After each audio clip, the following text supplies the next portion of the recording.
마무리하고 새해를 맞이하는 송구영신 예배로 나오신 여러분을 주님의 이름으로 환영합니다. 주님이 우리 가운데 임하셔서 우리의 새 날을 새롭게 하실 줄 믿습니다. 이제 예배합니다. 하나님께 예배하는 사람은 영과 진리로 예배해야 합니다. 아멘. 거룩하신 하나님 아버지, 한 해의 마지막 시간 우리를 주님 앞으로 불러주셔서 감사합니다. 지금 이 시간 지나간 날들을 되돌아보고 우리의 연약함을 고백하며 다시 한번 주님의 인도하심을 구합니다. 새해에는 더 성숙한 믿음으로 순종하는 삶을 살게 하여 주옵소서. 우리의 예배를 받으시고 우리에게 은혜를 내려 주옵소서. 예수님의 이름으로 기도합니다. 아멘.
지난 한 해의 시간을 되돌아보며 우리의 부족한 것들을 주님께 용서를 구하고 주님 베푸신 은혜에 대해서 감사하는 기도를 함께 드리겠습니다. 죄를 용서하시는 하나님 아버지, 한 해를 닫는 마지막 날 뒤를 돌아보며 그동안 지었던 우리의 죄와 허물을 회개합니다. 주의를 온전히 지키지 못했고 예배자의 모습에서 일탈하는 삶을 많이 살았습니다. 몸의 욕망과 요구에 빠르게 반응하면서도 영적인 것에는 무관심했고 우리에 대한 하나님의 뜻과 기대를 외면했습니다. 내 욕심을 채우는 일에는 열과 성을 다했으나 주님께 드려야 할 충성과 헌신의 기회 앞에서는 등을 돌렸습니다. 도움의 손길과 물질의 지원이 꼭 필요했던 이웃의 안타까운 사정에 눈을 감았습니다.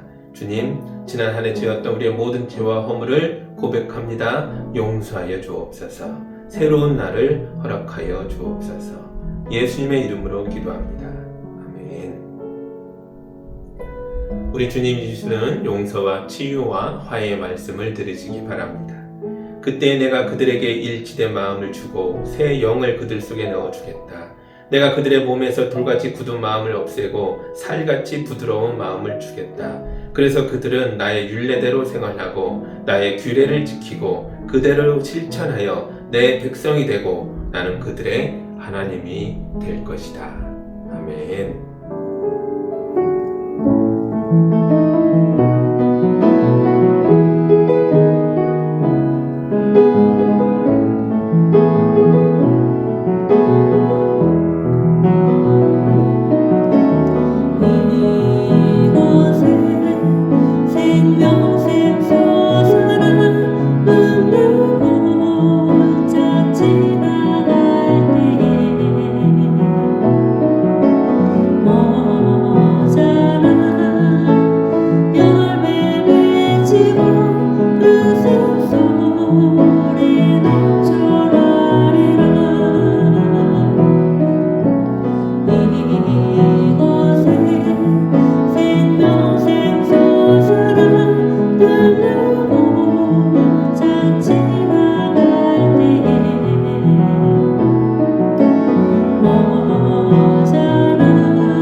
한 해를 보내면서 우리에게 주시는 하나님의 말씀입니다. 야고보서 2장 14절에서 18절의 말씀을 봉독하겠습니다. 경청하시기 바랍니다. 나의 형제자매 여러분, 누가 믿음이 있다고 말하면서도 행함이 없으면 무슨 소용이 있겠습니까? 그런 믿음이 그를 구원할 수 있겠습니까? 어떤 형제나 자매가 헐벗고 그날 먹을 것조차 없는데 여러분 가운데서 누가 그들에게 말하기를 평안히 가서 몸을 따뜻하게 하고 배부르게 먹으십시오 하면서 말만 하고 몸에 필요한 것들을 주지 않는다고 하면 무슨 소용이 있겠습니까? 이와 같이 믿음에 행함이 따르지 않으면 그 자체만으로는 죽은 것입니다. 어떤 사람은 이렇게 말할 것입니다. 너에게는 믿음이 있고 나에게는 행함이 있다. 행함이 없는 너의 믿음을 나에게 보여라. 그래야만 나는 행함으로 나의 믿음을 너에게 보이겠다. 아멘. 한 해를 보내면서 죽었니 살았니 라는 제목으로 말씀을 나누고자 합니다. 2025년의 마지막 날이 됐습니다. 올해는 우리나라에 많은 일이 있었죠. 정치적으로는 계엄령과 탄핵의 사건이 있었고 조기 대통령 선거가 있었고 새 정부가 출범했습니다. 경제적으로는 주식시장의 코스피가 4,000포인트를 넘었고 환율이 치솟았고 집값도 많이 올랐습니다. 사회적으로는 한국의 출산 합계가 우리나라 출산율이 9년 만에 반등했다. 아기가 좀 더 태어났다. 이런 기쁜 이야기도 있었고 K 콘텐츠가 음악, 영화, 애니메이션 그리고 뮤지컬에 이르기까지 세계적으로 크게 흥행했습니다. 우리 교회도 여러 일이 있었죠. 교회학교 어린이들이 선생님과 함께 연합수련회에 다녀왔습니다. 전교인이 모여 투표를 정한 장로님과 권사님과 안수집사님을 선출했습니다. 그리고 남성교회가 교회 전등을 LED로 교체해 가고 있잖아요. 그러면서 어두컴컴했던 복도가 환하게 밝아졌습니다. 다 우리 교회 역사상 처음 있는 일들입니다. 세상이 안 변한다 하는데 사실 그렇지 않습니다. 세상이 해마다 엄청나게 빠르게 달라지고 있죠. 우리 교회도 가만히 있는 것 같지만 그렇지 않습니다. 우리 교회 안에서 뭔가 새롭고 신나는 일들이 계속 일어나고 있습니다. 내년에는 더 많은 일들이, 더 좋은 일들이 풍성하게 일어날 줄 믿습니다. 인천 월미도에 가면 디스코 팡팡이라는 놀이기구가 있습니다. 이 기구에 올라타면 아무도 가만히 있을 수 없습니다. 기구가 빙글빙글 돌면서 통통 튀기도 하기 때문에 손잡이를 있는 힘껏 움켜잡아도 옆사람과 팔짱 끼고 의자에 몸을 바짝 붙여도 다 소용없어요. 프라이팬에 통통 튀는 비엔나 소세지처럼 사람들이 막 튀어오릅니다. 그런데 이 디스코 팡팡을 타면서 신나게 노는 사람도 있다는 거죠. 그들은 기구의 회전과 튀김에 저항하는 게 아니라 오히려 그걸 역으로 이용할 줄 아는 사람들입니다. 이런 사람들은 그렇게 빨리 도는 기구 안에서 춤도 추고 점프도 하고 덤블링도 합니다. 변하는 세상에서 나 혼자 변하지 않으려고 저항하거나 변화를 피해서 숨어봐야 아무 소용이 없습니다. 우리는 세상 속으로 들어가 세상의 변화를 온몸으로 체험하면서 변화의 속도와 내용에 적응해야 합니다. 그러면 그 변화의 흐름을 타고 춤도 추고 점프도 하고 덤블링도 하면서 즐겁게 살 수 있을 것입니다. 어린이들이 처음 학교에 가면 학교 생활이 어렵다는 얘기를 많이 합니다. 교실도 낯설고 수업도 낯설고 숙제도 있고 규칙도 있고 새로 배워야 할 것들도 많이 있습니다. 이럴 때 가만히 있거나 뒤로 숨으면 안 됩니다. 멈추거나 숨는 것으로는 문제가 해결되지 않습니다. 선생님과 친구들도 가만히 있는 나를 내버려 두지 않죠. 이럴 때는 차라리 학교 활동에 열심히 참여하는 게 더 낫겠죠. 어렵고 힘든 일이지만 반복해서 또 하고 또 하면 결국은 익숙해집니다. 그러면 모든 게 편해지고 좋아지게 됩니다. 신앙생활도 그렇습니다. 교회 생활이 즐거우려면 교회 활동에 깊이 들어와야 합니다. 교회의 변화에 동참하고 적응하고 앞장서야 합니다. 그러면 교회 모든 일에서 자유와 기쁨을 경험할 수 있습니다. 우리가 믿는 하나님은 창조의 하나님이십니다. 하나님은 어둡고 아무것도 없던 우주에 하늘과 땅을 만드시고 지구를 만드시고 동물과 식물과 인간으로 이 별을 채우셨습니다. 이 세상의 모든 것들 속에 하나님의 손길이 닿아 있습니다. 창조자의 손길이 닿아 있기에 세상의 만물이 끊임없이 변화되고 새로워지는 것입니다. 변화를 만들어내는 창조의 손길이 우리의 인생도 만지셨습니다. 그러므로 내년에는 여러분의 인생에서 새로운 일들이, 은혜가 충만한 일들이 일어날 것입니다. 이때 우리가 해야 할 일이 있습니다. 그것은 바로 하나님이 만드시는 변화 속으로 뛰어들어서 그 변화를 온몸으로 체험하는 것이고 그 변화의 흐름에 맞추어 춤추고 점프하고 덤블링하는 겁니다. 올해도 하나님께서 많은 일을 행하셨습니다. 그런데 왜 우리는 하나님의 손길을 경험하지 못했을까요?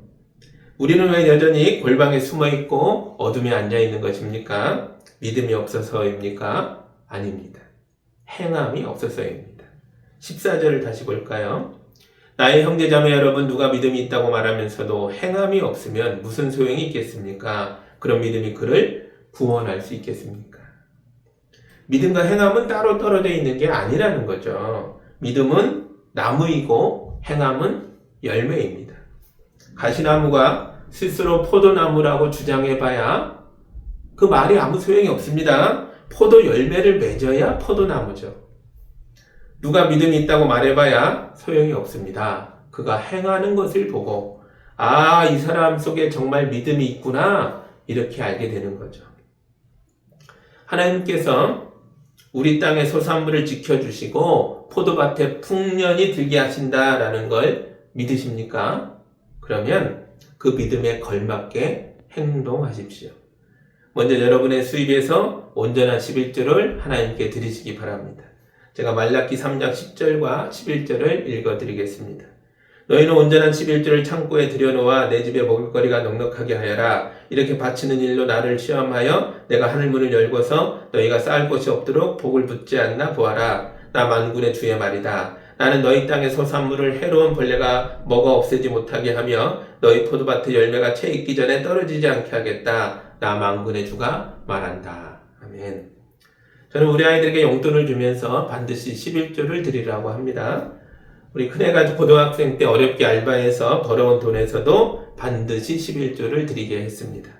저도 제 수입의 모든 영역에서 11조를 드리고 있습니다.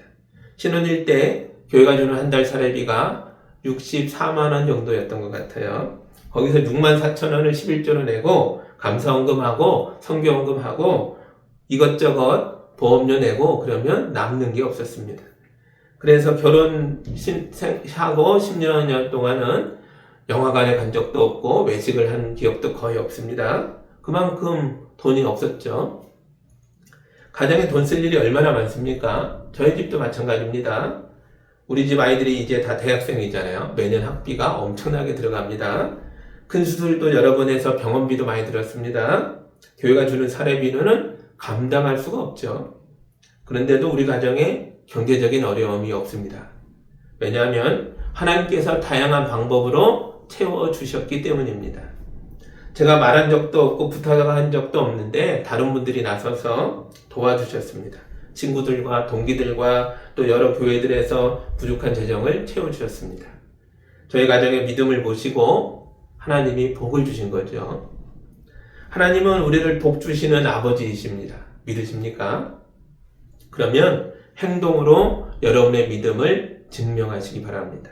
하나님께서 우리의 믿음으로 하는 일들을 보고 계시는 줄 믿습니다. 우리의 믿음에 반드시 응답하십니다. 18절입니다. 어떤 사람은 이렇게 말할 것입니다. 너에게는 믿음이 있고 나에게는 행함이 있다. 행함이 없는 너의 믿음을 나에게 보여라. 그리하면 나는 행함으로 나의 믿음을 너에게 보이겠다. 여러분의 믿음은 죽었습니까? 살았습니까? 죽은 자는 행함이 없습니다. 오직 산 자만 움직이고 행동하고 실천합니다. 이파리가 무성하고 열매는 없었던 무화과 나무는 결국 말라 죽었습니다. 우리의 신앙생활도 그렇습니다. 입으로 믿는다는 소리를 아무리 많이 해봐야 몸으로 하는 행함이 없다면 그런 신앙은 얼마 못 가서 말라 죽게 됩니다. 혹시 살아있어도 아무 능력이 없는 신앙인으로 겨우 숨만 쉬면서 살고 있는 거겠죠. 우리가 겨우 숨만 쉬면서 살고 있으면 예수님이 슬퍼하실 것입니다. 우리 목숨은 십자가의 피 흘림으로 구해진 목숨이기 때문입니다. 예수님은 우리가 담대한 믿음으로 살기를 바라십니다. 이제 기도합니다. 눈을 감고 지난 1년을 돌아보시기 바랍니다. 여러분은 어떤 삶을 사셨습니까? 어떤 행함과 실천을 하셨습니까? 그 행함과 실천이 지난 1년의 삶에 대해서 믿음으로 살았는지 그렇지 않은지를 판가름해 줄 것입니다. 반성할 것은 반성하고 결심할 것은 결심하고 그리고 그 모든 것에 대해서 주님의 은혜를 구하십시오. 창조의 하나님께서 우리를 만지시면 우리는 새 사람이 되고 다시 시작할 수 있습니다. 이제 조용히 눈을 감고 새해 시작이 오는 시간까지 함께 침묵 가운데 기도합니다.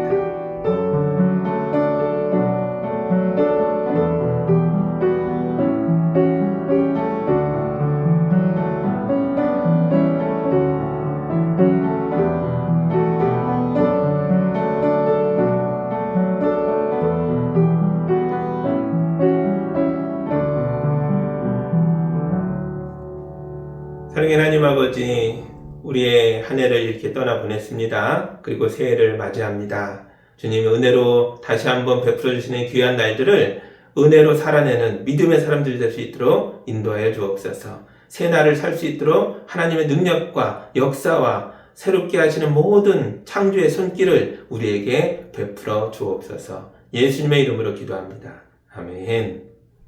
이제 같이 계신 분들과 서로 보시면서 새해 인사를 나누시기 바랍니다. 새해 복 많이 받으십시오. 새해는 주님이 함께 하실 줄 믿습니다. 주님이 믿음으로 행하는 모든 것들을 열매로 채우실 줄 믿습니다. 아멘.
이제 교동문으로 우리의 마음을 모아 함께 하나님께 말씀을 올려드립니다. 제가 먼저 하고 여러분 그 다음 구절 읽으시고 교독합니다.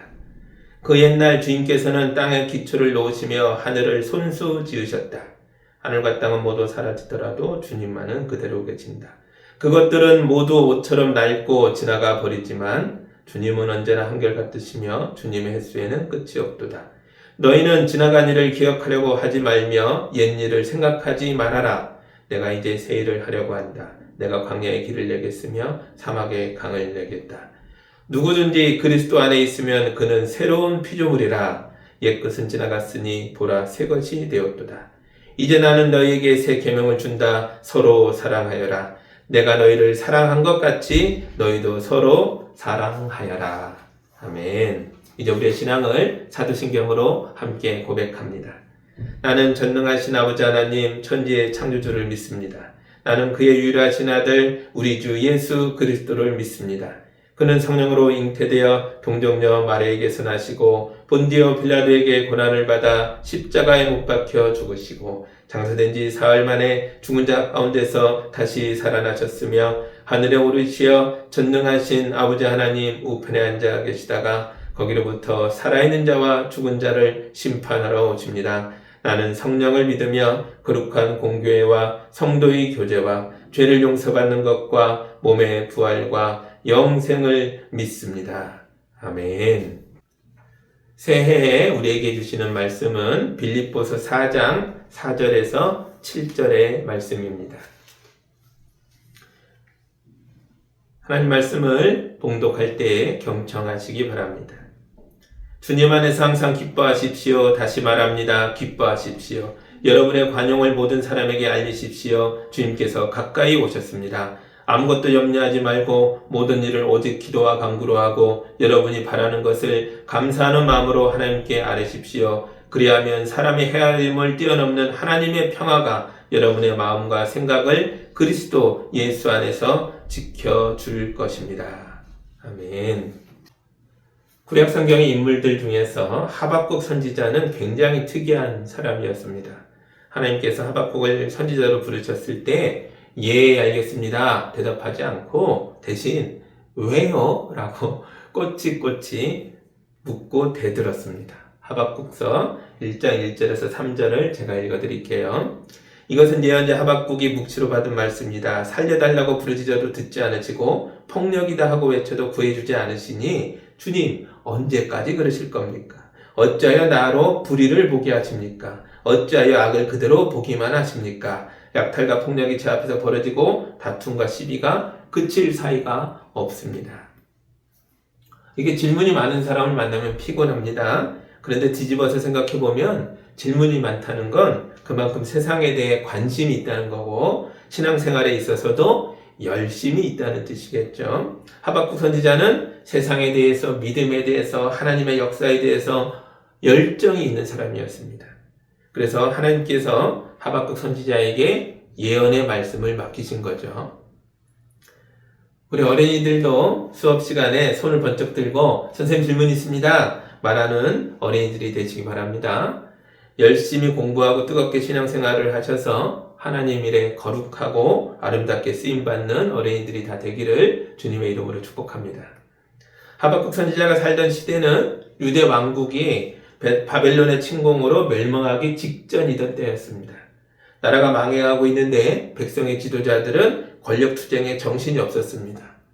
나라를 책임진 사람들이 이 꼴이 나니까 백성들의 삶이 완전히 무너집니다.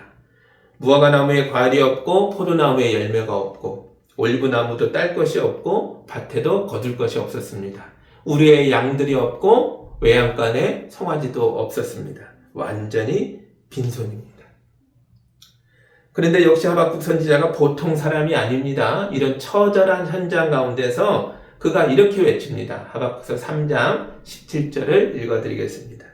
무화과나무에 과일이 없고 포도나무에 열매가 없을지라도 올리브나무에서 딸 것이 없고 밭에서 거두어들 것이 없을지라도 우리의 양이 없고 외양간에 소가 없을지라도 나는 주님 안에서 즐거워하련다. 나를 구원하신 하나님 안에서 기뻐하련다. 아멘.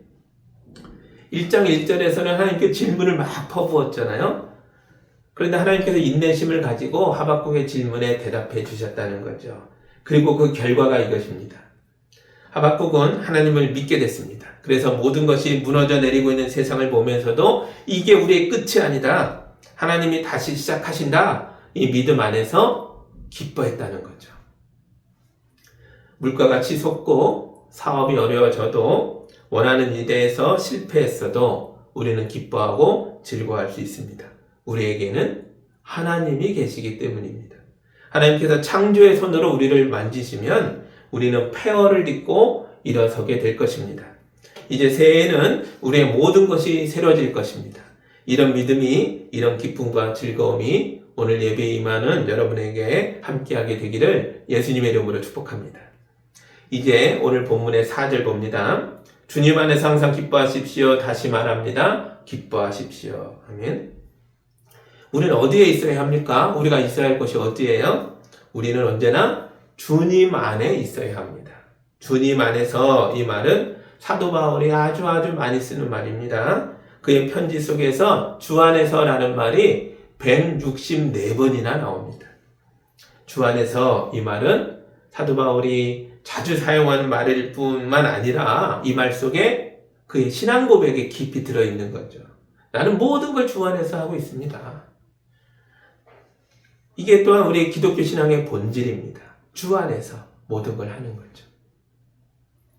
사도 바울 생활은 이런 삶이었어요. 매를 맞아도 주 안에서, 배가 파산해도 주 안에서, 누가 감사하다고 고백해도 주 안에서, 많은 역사가 일어나도 주 안에서, 죽은 자를 서놓고 기도했더니 살아나도 주 안에서, 다 주 안에서 이루어졌다는 거죠. 주님 안에 항상 있어야 됩니다. 주 안에서 밖으로 나가면 안 됩니다. 주님과 함께 해야 합니다. 예수님께서 우리에게 내 안에 거하라, 그래야면 나도 내 안에 함께 있겠다 말씀하셨습니다. 그리고 내 안에 머물러 있고 내가 너 안에 머물러 있으면 너희가 무엇을 구하든지 다 그대로 이루어질 것이다 말씀하셨습니다. 그리고 나는 포도나무다, 너희는 가지다. 사람이 내 안에 있고 내가 그 안에 있으면 그는 많은 열매를 맺는다. 그러나 나를 떠나서는 아무것도 하지 못할 것이다. 이렇게 말씀하셨습니다. 예수님 안에 있는 사람은 뭐든지 다 할 수 있습니다. 예수님 안에 있으면 열매를 맺게 됩니다. 그래서 하박국 선지자가 무화과 나무에 과일이 없고 포도나무에 열매가 없고 우리의 양이 없고 외양간에 소가 없어도 하나님이 함께 계시니 기뻐한다 라고 말하는 겁니다. 새해에는 예수님 안에 머무르시기 바랍니다. 그리고 기쁘고 즐겁게 살면서 많은 열매를 맺는 삶을 사시기 바랍니다. 이런 놀라운 은혜와 축복이 여러분과 함께 하기를 우리 주님의 이름으로 축복합니다. 아멘. 이제 5절 봅니다. 여러분의 관용을 모든 사람에게 알리십시오. 주님께서 가까이 오셨습니다. 아멘. 관용은 넓은 마음이죠. 어떤 사람이 내게 실수와 잘못을 하면 그럴 수도 있지라고 생각해주는 마음입니다. 이런 관용을 제대로 보여주신 분이 우리 예수님이십니다. 예수님은 모든 사람을 관용으로 대하셨습니다. 여러분도 새해에는 다른 사람들에게 관용을 베푸시기 바랍니다. 그래야 예수 안에 있는 사람입니다. 사소한 일에 너무 예민하게 굴지 마십시오.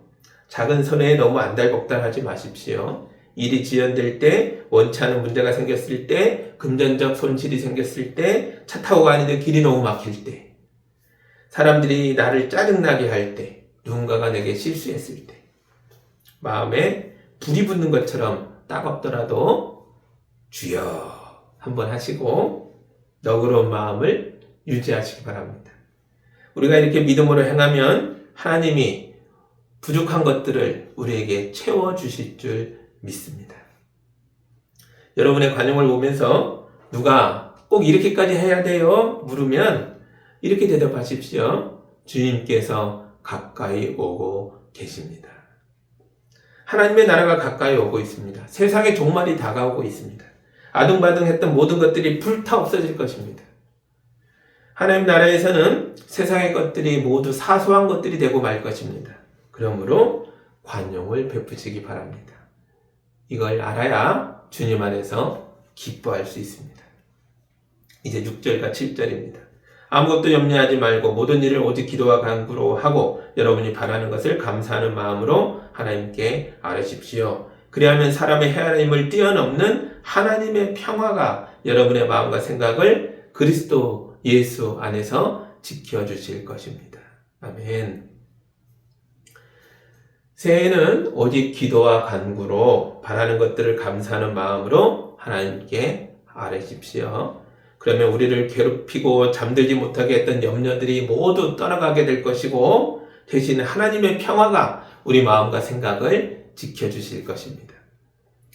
기도할 수 있는데 왜 염려하십니까? 기도할 수 있는데 왜 걱정하십니까?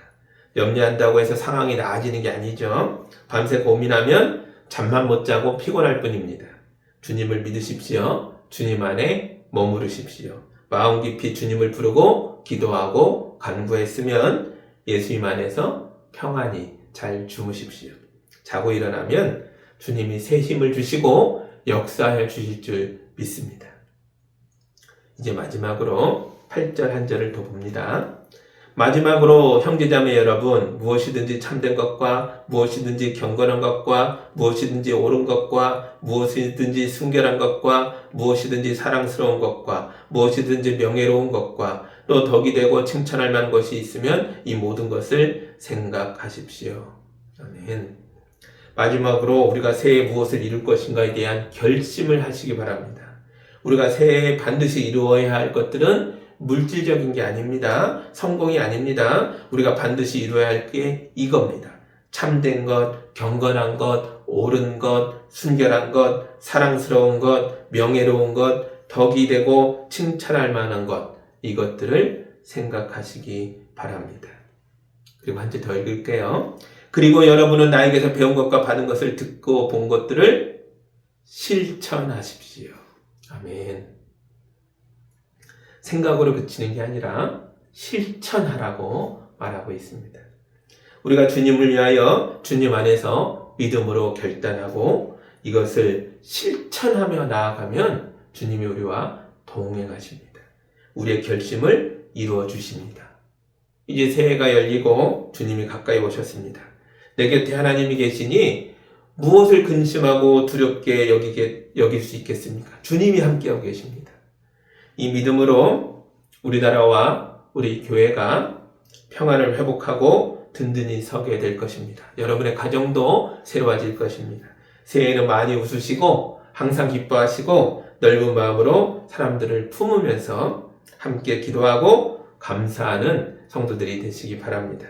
새해에는 우리 주님이 여러분에게 가까이 오셔서 날마다 여러분과 함께 동행하여 주시기를 예수님의 이름으로 축복합니다.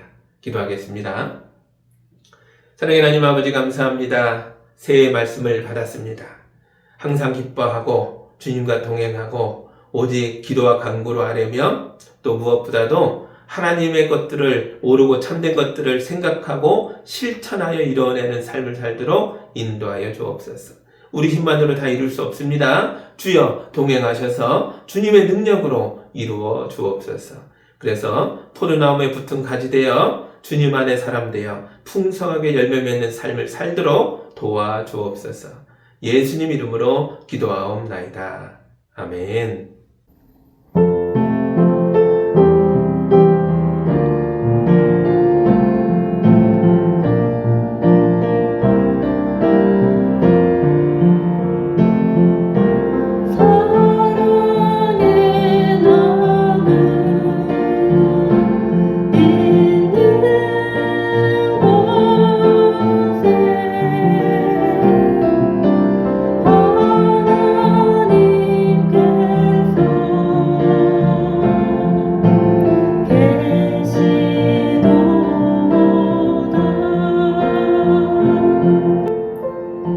사랑의 하나님 아버지, 우리 성도들이 새해 첫 예물을 올려드렸습니다. 이 귀한 예물이 쓰이는 곳마다 하나님의 역사가 이루어지게 하여 주옵소서. 새 나라가 되게 하여 주옵소서. 억울하고 힘들었던 사람들이 새 힘 얻어 일어날 수 있도록 도와주옵소서. 우리 성도들 이 물질에 잡혀 사는 삶이 아니라 물질을 다스리며 살 수 있도록 축복하여 주옵소서. 예수님의 이름으로 기도합니다. 아멘. 새해 말씀을 잘 받으시기 바라고요. 이번 주일은 새해 첫 성찬주일입니다. 주일날 오시는 분들은 자기를 잘 살펴 성찬에 합당한 모습으로 나아오시기 바랍니다.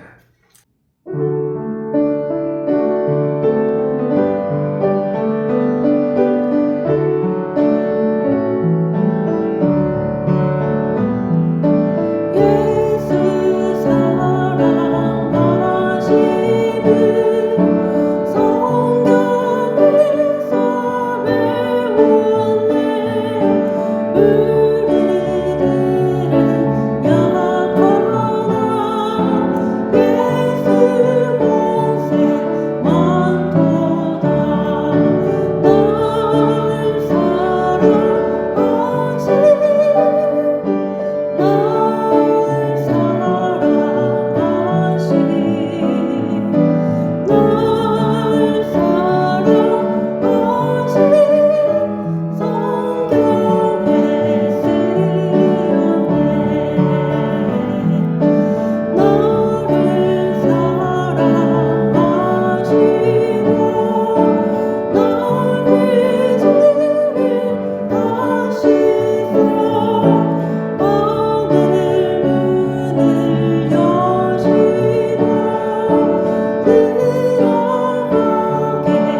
이제는 새해를 열어주시는 우리 주 예수 그리스도의 은혜와 하나님 아버지의 크신 사랑하심과 성령님의 인도하심과 교통하심이 새해의 모든 것들을 주 안에서 하기로 결심하고 나아가는 우리 성도들 위해 이제로 저녁까지 함께 하기를 간절히 축원하옵나이다. 아멘.